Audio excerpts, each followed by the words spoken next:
ସାଙ୍ଗମାନେ ରାତି ପାଇଲେ ସାବିତ୍ରୀ ଟୁଇଙ୍କିଲ ମୋର ବାହାରିଲୁ ସାବିତ୍ରୀ ପାଇଁ କ'ଣ କିଣାକିଣି କରିବା ପାଇଁ। ଆମ ସାଙ୍ଗରେ ବାହାରିଥିଲା ବି କାହ୍ନା। କାହ୍ନା ଭାରି ଖୁସି ଥିଲା। ଆମେ ଡିଏଲ୍ଏଫ୍ ଆଉ ଇନ୍ଫୋସିଟି ରୋଡ଼ ଦେଇ ବାହାରିଲୁ ଡମଣା। ଡମଣାରେ ସେଠି ଯାଇ ଯାହା ସବୁ କିଣିବାର ଦରକାର କଥା କିଣାକିଣି କଲୁ। ତାପରେ ଘରକୁ ଫେରି ଆସିଲୁ। ସକାଳେ ଆମ ଘର ଠାକୁରଙ୍କୁ ନମସ୍କାର ହେଇ ଆମେ ବାହାରିଲୁ 2 ଜଣ ମନ୍ଦିରରେ ଯାଇ ପହଞ୍ଚିଲୁ। ସେଠି ଗଲାବେଳକୁ ବହୁତ ସାରା ଭିଡ଼ ଥିଲା। ଟୁଇଙ୍କିଲ ଦେଖୁନା ଟୁକ୍ ଟୁକ୍ ଟୁକ୍ ଟୁକ୍ ଟୁକ୍ ଟୁକ୍ ଟୁକ୍ ଟୁକ୍ ଚାଲି ପଳେଇଲା।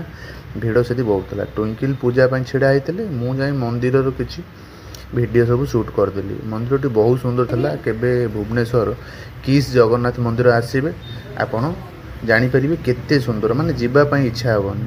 ଏଠି ଦେଖନ୍ତୁ ମନ୍ଦିରକୁ ଲାଗି ଗୋଟେ ସୁନ୍ଦର ପାର୍କ ଥିଲା। ପିଲାମାନେ ସବୁ ଦେଖନ୍ତୁ କେଉଁ ଭଳିଆ ଆସିକି ସବୁ ଦେଖୁଥିଲେ ପାର୍କରେ। ତାର ପୂଜା ହେଇକି ଆମର ସବୁ ସରିଗଲା। ଆମେ ବାହାରିଲୁ ଘରକୁ। ଘରେ ଯାଇ ପହଞ୍ଚିଗଲୁ। ଦେଖନ୍ତୁ ସାବିତ୍ରୀ ଗୋଟେ ଲମ୍ବା ମୁଣ୍ଡିଆ ମାଇଲେ ସତ୍ୟବାନଙ୍କୁ।